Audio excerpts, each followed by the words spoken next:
ईरान पर फ़ज़ाई हमलों ने तेहरान के रिहायशी की ज़िंदगी एक लम्हे तबाह कर दी। बमबारी में शदीद ज़ख्मी होने वाले शहरी ने अपनी बीवी और बेटी को भी खो दिया। तेहरान के इमाम हुसैन अस्पताल में ज़ेर इलाज हमीदियान अपनी कहानी सुनाते हुए रो पड़ा। तफसीलात अनीला सिद्दीकी की रिपोर्ट में देखिए।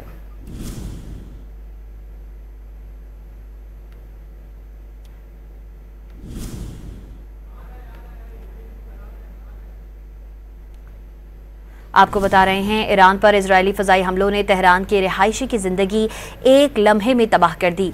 बमबारी में शदीद ज़ख्मी होने वाले शहरी ने अपनी बीवी और बेटी को खो दिया। तफसीलात आप इस रिपोर्ट में देखिए।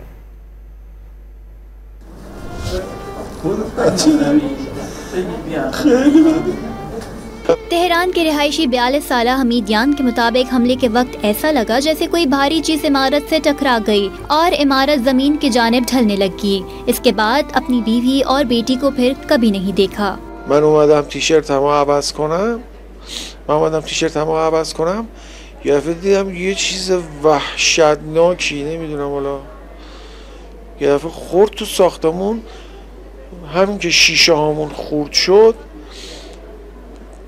کف ساختمون یه دفعه آوار شد رو به پایین. خانومم و دخترم رو دیگه ندیدم. इसराइली हमलों में तेहरान के कई घर और रिहायशी इमारतों को शदीद नुकसान पहुंचा, जिसमें कई लोग शहीद और जख्मी हुए, जिनमें औरतें और बच्चों की कसीर तादाद भी शामिल है। من نظامی نبودم. میتونید بپرس. من نظامی نبودم. من کارم آزاده. پاسخی که در خورش باشه. زن و بچه مردم بیگناه نکشه. زندگی 42 साल जिंदगी मुनाबूद के। इसराइली जहरियत ने ईरान का तिब्बी मराकज़ को भी निशाना बनाया, जिसमें कई डॉक्टर्स और पैरामेडिकल स्टाफ भी जान से गए। मुल्क में तिब्बी निज़ाम फ़ाल तो है, लेकिन अद्वियात और अमले की कमी हो गई है। ما در بیمارستان امام حسین از آغاز این جنگ تحمیلی تقریبا 70 تا مجروح به بیمارستان مراجعه کردن که تقریبا چیزی حدود 20 نفرشون نیاز به بستری پیدا کردن. 5 تا 6 نفرشون جراحی اورژانسی شدن.